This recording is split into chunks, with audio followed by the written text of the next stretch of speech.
مدرسې ته وبخئ او الله مو نور مخفه کوي بس ډېر هم خفه کوي عوامو ته ویم خپلو شاګردانو ته ویم په څه خفه کېږي په موبایل په ګندونو کتو خفه کېږي نن موبایل ډېر غلط استعمالیږي ډېر غلط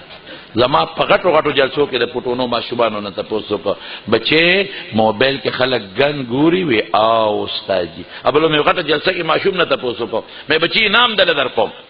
ګن څه ته وایي د موبایل وی استاد جي ډرامې ته وایي مې بچې لږ نور مخکې لاړ شه وی فلم ته وایي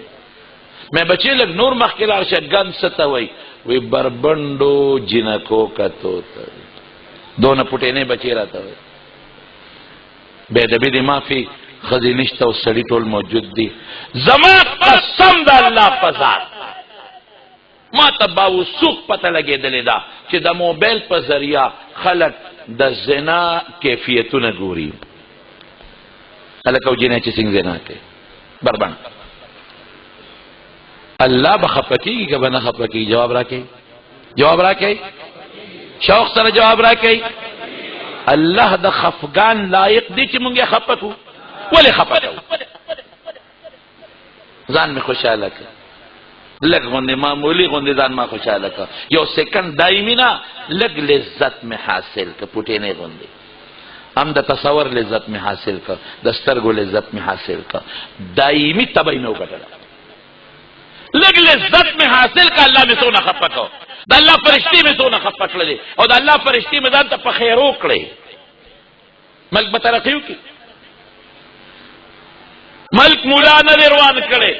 ملک طالب نه رواني ملک مولا نه رواني زما قسم په خدای پاکستان مونږ جوړ کړي دي زما کابر علماء دیوبند جوړ کړي دي او د پاکستان پروانی کې مونږ سونه خفا کیږو قسم دې کدو نه پیسو خفای هغه هندو ناسونتا زما دشمن زه هغه په طریقه خوشاله ګم نه نه نه نه نه نه نه زه د هندو سره په جهاد خوشاله ګم زه هغه په تبه خوشاله ګم ملک ما جوړ کړی دی زما مشرانو جوړ کړی دی زما مشرانو جوړ کړی دی په ملک زه خفه کېږم مولای نه روانوي موبایل یې روانوي الله قهر یې روانوي الله په دې غصه کېږي ولې الله نه خفه کوي فقهاو لیکلي دي وګوره فقها